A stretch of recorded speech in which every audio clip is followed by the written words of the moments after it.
एक गतिविधि करने जा रहे हैं। ये आपको 1 से लेके 10 तक की गिनती सिखाएंगे गतिविधि के द्वारा। तो बच्चों रेडी हो? चलिए। चिड़िया चिड़िया उड़ती जाए, गीत खुशी के गाती जाए। फ्लाई करो। चिड़िया चिड़िया उड़ती जाए, गीत खुशी के गाती जाए। एक चिड़िया खेत में जा रही थी वो, एक और आ गई, मिलकर हो गई दो, मिलकर हो गई दो।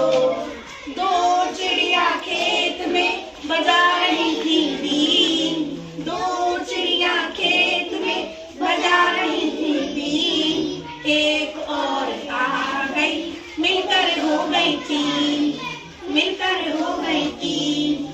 तीन चिड़िया खेत में खा रही थी अचार, तीन चिड़िया खेत में खा रही थी अचार, एक और आ गई, मिलकर हो गई चार, मिलकर हो गई चार।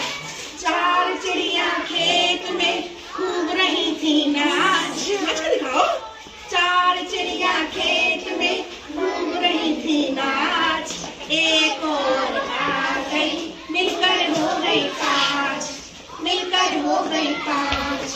पांच चिड़िया खेत में कहानी कह रही है, पांच चिड़िया खेत में कहानी कह रही है, एक और आ गई, हो गई मिलकर छः, हो गई मिलकर छः।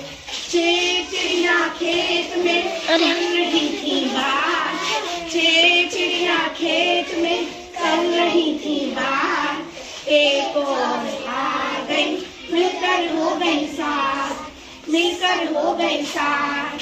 सात चिड़िया खेत में कर रही थी बात, सात चिड़िया खेत में कर रही थी बात, एक और आ गई, मिलकर हो गई आठ, मिलकर हो गई आठ। आठ चिड़िया खेत में जला रही थी लौ, आठ चिड़िया खेत में जला रही थी लौ, एक और आ गई, मिलकर हो गई नौ, मिलकर हो गई नौ। नौ चिड़िया खेत में खूब रही थी हंस, नौ चिड़िया खेत में खूब रही थी हंस, एक और आ गई, मिलकर हो गई 10, एक और आ गई, मिलकर हो गई 10।